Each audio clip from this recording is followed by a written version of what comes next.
जय हिंद। तो आज चलिए हम लोग यूरोप के पर्वत पढ़ते हैं।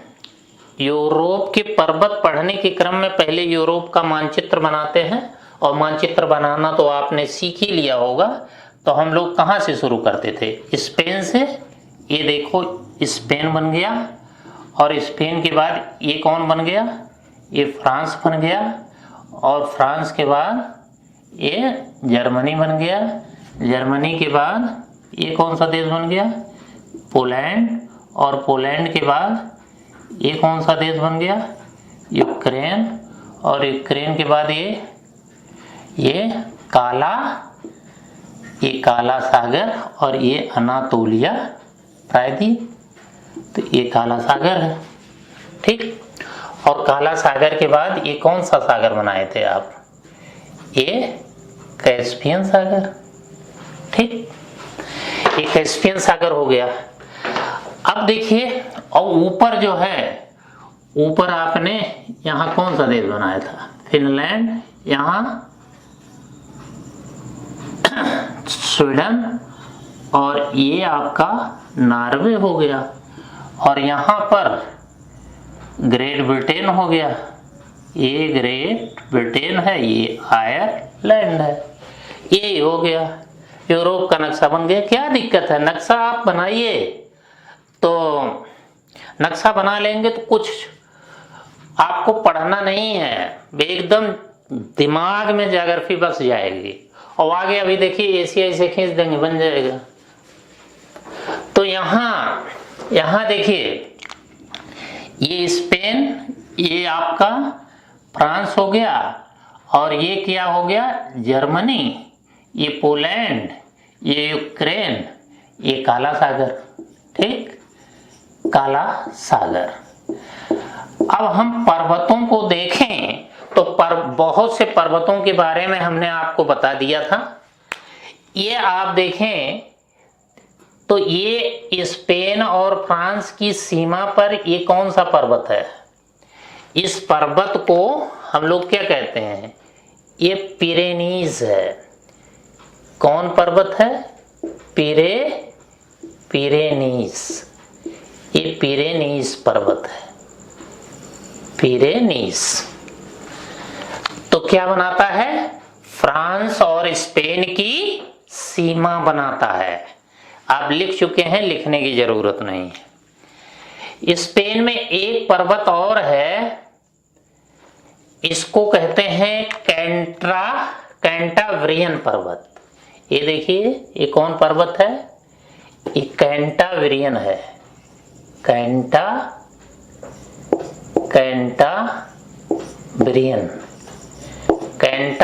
पर्वत, एक कैंटाब्रियन पर्वत है, ठीक। कैंटाब्रियन पर्वत। तो स्पेन के ये दो पर्वत आप जान चुके। अब फ्रांस वाले पर्वत, यहां फ्रांस में आइए। फ्रांस में आप यहां देखिए, यहां फ्रांस और जर्मनी की गोदी में किसको बैठाए थे? फ्रांस और जर्मनी की गोदी में स्विट्जरलैंड को आपने बैठाया था। फ्रांस और जर्मनी की गोदी में स्विट्जरलैंड को बैठाया था। और पोलैंड और जर्मनी की गोदी में चेक को बैठाया था। ये चेक है, चेक।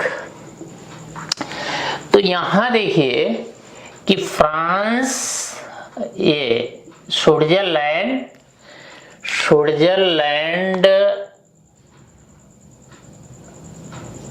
और ये कौन सा देश है? ये फ्रांस और चेक के बीच ये ऑस्ट्रिया है, ऑस्ट्रिया। तो ये एक यूरोप का बहुत लंबा पर्वत है, सबसे लंबा मान लीजिए। ये आल्प्स पर्वत है, और ये आल्प्स पर्वत कहाँ है? स्विट्जरलैंड, ऑस्ट्रिया, इटली, और यहां तक ये ऐसे नहीं गया है, ऐसे गया है जर्मनी तक, ठीक है। ये ऐसे जर्मनी तक गया है। तो ये कौन सा पर्वत हो गया? ये आपका पर्वत हो गया आल्प्स। आल्पस भी कुछ लोग कह देते हैं, ALPS है, आल्प्स पर्वत है, ये आल्प्स पर्वत है। इसकी सबसे ऊंची चोटी माउंट ब्लांक है। इस साइड में हमने लिख भी दिया है, अभी आप देख लेंगे जब कैमरा घूमेगा, कि आल्प्स एक वलित पर्वत है, मोड़दार पर्वत है।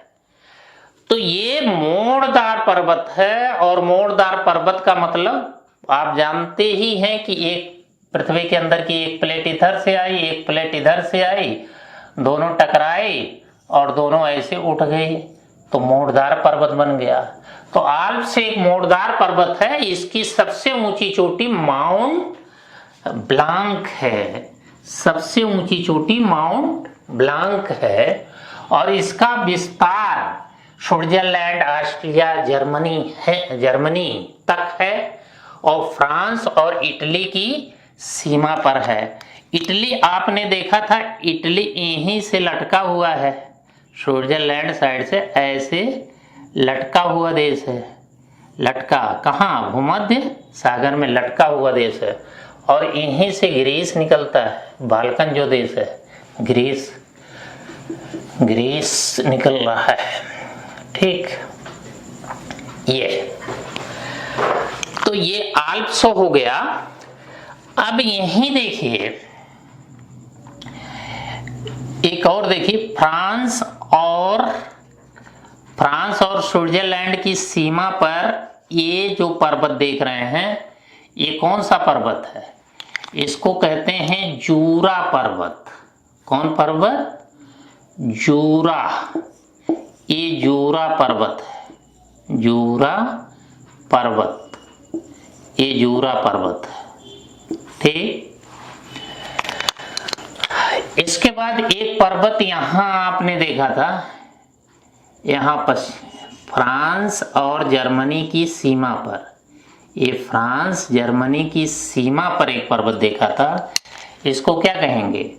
वाससेज पर्वत। कौन पर्वत? वाससेज पर्वत है ये। कहाँ? फ्रांस और जर्मनी की सीमा पर वाससेज पर्वत है ये, फ्रांस। और यही जर्मनी में बिल्कुल वाससेज के पास ही ये कौन पर्वत है? ये पर्वत है माउंट ब्लैक फॉरेस्ट। ये ब्लैक फॉरेस्ट है। कौन? ब्लैक फॉरेस्ट पर्वत। ये दोनों पर्वत, वाससेज और ब्लैक फॉरेस्ट, ये भ्रंश पर्वत है, वलित पर्वत नहीं। जैसे पृथ्वी के अंदर एक प्लेट ए है, मान लीजिए एक प्लेट ए है और एक प्लेट ए है, दोनों प्लेटें आग की तरफ जा रही हैं, मतलब उस साइड में जा रही हैं, आग की तरफ जा रही हैं, बिल्कुल पास रगड़ खाते हुए। तो क्या होगा? इनके बीच एक घाटी बन जाएगी। ठीक, इनके बीच एक घाटी बन जाएगी, इसी को भ्रंश घाटी कहते हैं। और ये पर्वत समतल होगा, इसका सिरा जो है शिखर समतल होगा, तो इसी को भ्रंश पर्वत कहते हैं। वलित पर्वत का सिरा चोटी नुमा होता है, इसका कैसा होता है? समतल होता है। तो ये पश्चिम में वाससेज है, और इस पूर्व साइड में ब्लैक फॉरेस्ट है। ठीक, जर्मनी का ब्लैक फॉरेस्ट, ये जर्मनी का पर्वत है, जर्मनी का। और ये कहाँ का है? ये फ्रांस का है। ठीक, ये फ्रांस का है, फ्रांस। और इसी के बीच कौन नदी बहती है? कोयले वाली, वही जो बताए थे, राइन नदी। इन्हीं दोनों पर्वतों के बीच कौन नदी बहती है? राइन नदी बहती है, राइन नदी बहती है। ठीक, तो ये ब्लैक फॉरेस्ट हो गया, वासेज पर्वत हो गया, वासेज पर्वत सीमा बनाता है। एक जोरा पर्वत हो गया है, ठीक। तो यहां आपने देखा पिरेनीज पर्वत, जोरा पर्वत, वासेज पर्वत, आल्प्स पर्वत, ये सीमा बनाने वाले पर्वत हैं।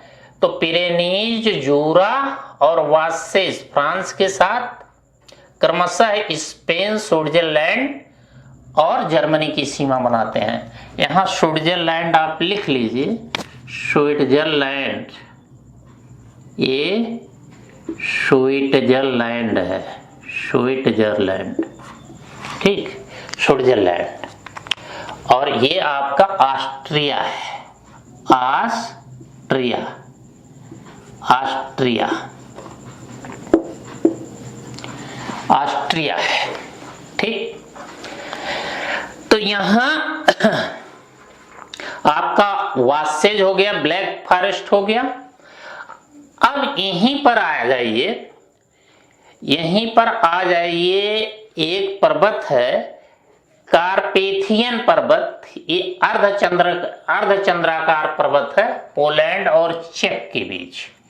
तो ये आप जो देख रहे हैं ये क्या है, ये चेक है ना, चेक, चेक गणराज्य, ये चेक गणराज्य है। तो ये सी पोलैंड और इसके बीच एक अर्धचंद्राकार पर्वत है, अर्धचंद्राकार पर्वत है। इसी अर्धचंद्राकार पर्वत को क्या कहते हैं, कारपेथियन। ये कारपेथियन पर्वत है, कारपेथियन। ये हम आपको वहां सूची में दे दिए हैं, कारपेथियन पर्वत।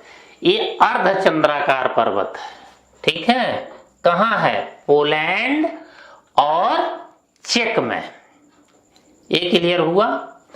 तो इधर वाले सारे पर्वत हो गए। यहां भी एक पर्वत देख लीजिए, यहां ये एपिनाइन पर्वत है।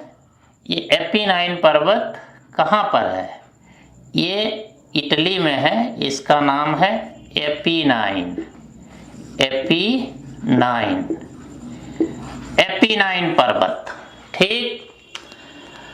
और ये आप देख रहे हैं बाल्कन प्रायद्वीप, ये तो भूमध्य सागर है ही है, भूमध्य सागर है भाई, ये भूमध्य सागर है, भूमध्य सागर, ये भूमध्य सागर है।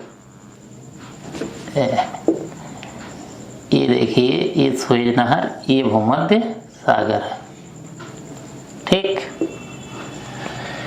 तो यहां देखिए इस साइड में ये बाल्कन देशों में एक बड़ा पर्वत फैला है, बिल्कुल एड्रियाटिक तट के समानांतर, बिल्कुल। ये देखिए, ये एड्रियाटिक है, ये सॉरी यार, एड्रियाटिक यही है ना, ग्रीस और इटली के बीच, यही ये पर्वत फैला है। इस पर्वत का नाम है, मतलब अल्बानिया, मोंटेनिग्रो, ये सब देश हैं। इस पर्वत का नाम है डिनारिक आल्प्स, ठीक। ये डिनारिक आल्प्स, डिनारिक आल्प्स, इसको डिनारिक आल्प्स कहते हैं, आल्प्स, ठीक। ये डिनारिक आल्प्स है। ये देखिए आल्प्स यहां है, स्विट्जरलैंड, ऑस्ट्रिया, जर्मनी, इटली और स्विट्जरलैंड की सीमा बनाता है। लेकिन डिनारिक आल्प्स जो है ये बाल्कन देशों में है। ये पूरा बाल्कन है ना, बाल्कन प्रायद्वीप, ये तो जान ही रहे हैं, बाल्कन। तो डिनारिक आल्प्स हो गया। तो ये वाले पर्वत हो गए। यहां ब्रिटेन में भी एक देख लीजिए, ब्रिटेन में एक पर्वत है पेनाइन पर्वत। कौन पर्वत? पेनाइन। ये पेनाइन पर्वत है ब्रिटेन में, पेनाइन। और स्कैंडिनेविया तो जान ही रहे हैं, पूरा फैला है आयरलैंड तक, फिनलैंड से लेकर आइसलैंड तक। तो ये पेनाइन पर्वत है। एक आयरलैंड में भी एक पर्वत है, आयरलैंड में एक पर्वत है, मोरनी पर्वत। ये कौन पर्वत है? मोरनी पर्वत, मोरनी पर्वत, ठीक, मोरनी पर्वत। अब इस साइड में आइए, इस साइड में आप आएंगे तो काला सागर, ये देखिए काला सागर और ये कैस्पियन सागर के बीच एक पर्वत है, काकेकस पर्वत। कौन पर्वत है? काकेकस पर्वत। ये किसके बीच है? एक काला सागर और कैस्पियन के बीच है, कैस्पियन के बीच है काकेकस पर्वत। तो काला सागर और कैस्पियन के बीच है। इसकी सबसे ऊंची चोटी माउंट एल्बोर्ज है, माउंट एल्बोर्ज। ये केवल काकेकस की सबसे ऊंची चोटी नहीं है, ये यूरोप की सबसे ऊंची चोटी है, माउंट एल्बोर्ज, ठीक। अब इसके बाद आप जानते हैं कि यही काकेकस पर्वत क्या करता है? यूरोप को एशिया से अलग करता है। ये पूरा रूस है, रूस। और आप जानते हैं, और यहाँ अरल सागर है एशिया में, अरल सागर, अरल। अब देखिए कि यहां पर ये जो है, ये कौन सा पर्वत है? ये यूराल पर्वत है। तो यूराल पर्वत क्या करता है? यूराल पर्वत ये एशिया को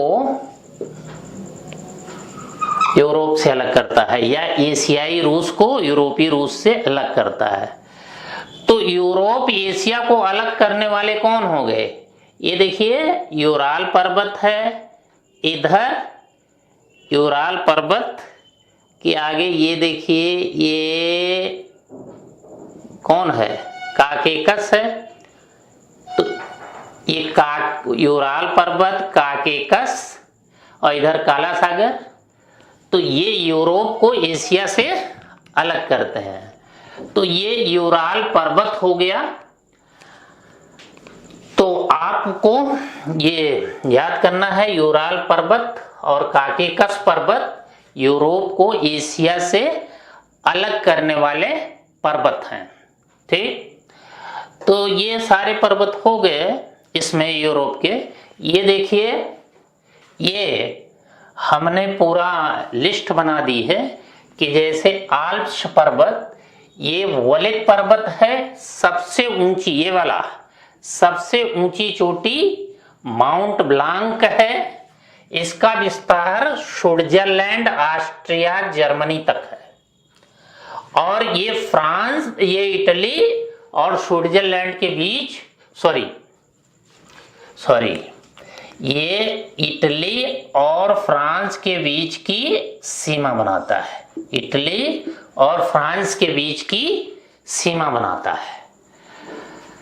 आगे देखिए, इसके बाद वासेस पर्वत लिखा है, ये फ्रांस का ब्लैक पर्वत है या फ्रांस पर्वत है। ब्लैक फॉरेस्ट लिखा है, ये जर्मनी का ब्लैक पर्वत है। पेनाइन ब्रिटेन का वलित पर्वत है। मोरनी आयरलैंड का पर्वत है। एपीनाइन इटली का है। डिनारिक आल्प्स एड्रियाटिक सागर के तट पर है, बाल्कन देशों में फैला हुआ है। काकेकस बता ही दिया है, यूराल भी बता दिया है। कार्पेथियन पर्वत अर्धचंद्राकार पर्वत है जो पोलैंड और चेक के बीच फैला है। ठीक, तो कार्पेथियन कैंटावेरियन ये स्पेन में है, और इधर जूरा आपको बता दिया है, स्विट्जरलैंड फ्रांस के बीच की सीमा बनाता है। और ये पिरेनीज फ्रांस और स्पेन के बीच की सीमा बनाता है।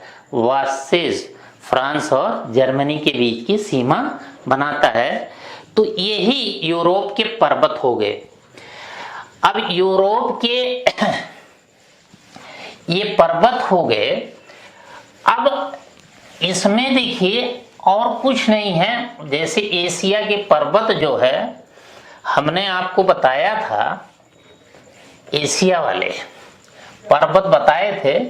अब जैसे हमने आपसे कहा कि आप जो है नक्शा ऐसे छोटे छोटे टुकड़ों में जब बनाना सीख लेंगे तो बड़ा नक्शा बना लेंगे। अब आपको कुछ नहीं करना है, ये देखिए ये वाला, ये तो अनातोलिया है ना, अनातोलिया है, एशिया का भाग है अनातोलिया। ठीक, ये अनातोलिया है। ये देखिए ये लाल सागर हो गया। अब लाल सागर जगह नहीं रहेगी, लाल सागर ये अरब प्रायद्वीप हो गया है, ये अरब प्रायद्वीप हो गया। ये खाड़ी हो गई कौन, फारस वाली खाड़ी हो गई, ये भारत हो गया। ये देखिए ये चीन हो गया, और ये देखिए ये रूस है। अब इसी में लाके मिला दीजिए, समझ गए। यहाँ आप कमचटका प्रायद्वीप बना दीजिए, कमचटका। और ये देखिए ये जापान वाले देश हैं, और इधर म्यांमार, थाईलैंड वगैरह, इंडोनेशिया वगैरह बना दीजिए। अब इसमें देखिए, इसमें एशिया में कोई पर्वत नहीं है ज़्यादा।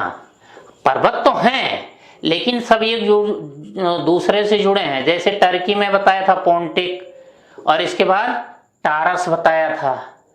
फिर यहाँ से ये पूरा ईरान है। इसमें आपको क्या बताया था, एल्ब्रुश और जागरोश। तो ये पर्वत यहाँ एल्ब्रुश और जागरोश में आके मिल जाते हैं। फिर यहाँ हिंदू कुश बताया था, यहाँ हिमालय है। और फिर इधर वाले तीन चीन के छोटे छोटे पर्वत हैं, तिएन शान वगैरह, रूस के स्टोनो बाई, ये सारे पर्वत हैं। तो इसी में आप खींच सकते हैं। तो इसीलिए हमने आपसे कहा कि छोटे छोटे, मतलब जैसे यूरोप को खंड खंड बता दिया हमने, नक्शा बनाना सीख जाएंगे तो अपने आप सारे देशों को, स्थानों को चिन्हित कर लेंगे। कोई जरूरी नहीं है कि अच्छा नक्शा बनाइए, थोड़ा मोटा मोटा आउटलाइन आपको पता चल जाए। अब यूरोप की जलवायु आपको बता देते हैं, इसमें कुछ खास नहीं है। जलवायु में देखिए यूरोप में दो तरह की जलवायु पाई जाती है। एक भूमध्य सागरीय जलवायु, भूमध्य सागरीय जलवायु, भूमध्य सागरीय जलवायु। और दूसरा पश्चिमी यूरोपीय जलवायु। पहले लेक्चर में ये सारी चीजें हमने पढ़ाया था। पश्चिमी यूरोपीय जलवायु, ठीक, जलवायु। अब इसमें देखिए जो भूमध्य सागरीय जलवायु है, तो ये तो भूमध्य सागर के किनारे किनारे देशों में पाई जाएगी। इटली में, फ्रांस में, स्पेन में, ग्रीस में, ये भूमध्य सागरीय जलवायु पाई जाएगी। और इस जलवायु की खास बात क्या होती है? इस जलवायु की खास बात यही होती है, ठंडी में बरसात, ठंडी में बरसात होगी। और दूसरी क्या खास बात है? दूसरी खास बात है रसदार फल यहाँ मिलेंगे, रसदार फल, मौसमी वगैरह, अंगूर वगैरह। पश्चिमी यूरोपीय जलवायु, ये साल भर वर्षा होती है, साल भर वर्षा। और ये वर्षा पूरे यूरोप में होती है। क्यों? इसको थोड़ा समझिए। पश्चिमी यूरोप तो यही है, तो इधर अटलांटिक महासागर है, ये अटलांटिक है आपका, अटलांटिक सागर। तो इधर से पछुआ पवन चलती है, ये पछुआ पवन चलेगी समुद्र की ओर से, तो ये पछुआ पवन पूरे यूरोप में प्रवेश कर जाएगी। उसका कारण है कि यूरोप के पर्वत पूरी तरह से ये खड़े नहीं है पश्चिम पूरब में, ऐसे नहीं है। पश्चिम पूरब में होते तब तो ये हवा को रोक देते, आगे जाने नहीं देते। लेकिन ये उत्तर दक्षिण में होते तो हवा को रोक देते, ये पूरब में जाने नहीं देते। लेकिन ये उत्तर पश्चिम में यहाँ के पर्वत नहीं है, इसलिए ये जो पछुआ पवन है पूरे यूरोप में चली जाती है और साल भर वर्षा करती है। तो सबसे ज्यादा वर्षा किधर होगी? पश्चिम साइड में, क्योंकि इधर समुद्र है, तो समुद्र से हवाएं पानी लेकर आएंगी, तो पहले पश्चिम क्षेत्र में वर्षा करेंगे, तो फिर धीरे धीरे जैसे जैसे पूरब बढ़ेंगी वर्षा की मात्रा कम होती जाएगी। तो ये ध्यान दीजिएगा, साल भर वर्षा होती है पूरे यूरोप में, ठीक। क्यों पूरे यूरोप में? क्योंकि यूरोप के पर्वत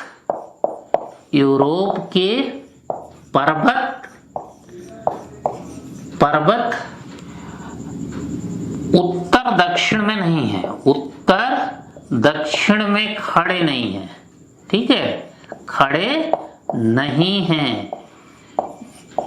हैं, ये क्लियर। और पूरब जाने के क्रम में वर्षा कम, पूरब जाने के क्रम में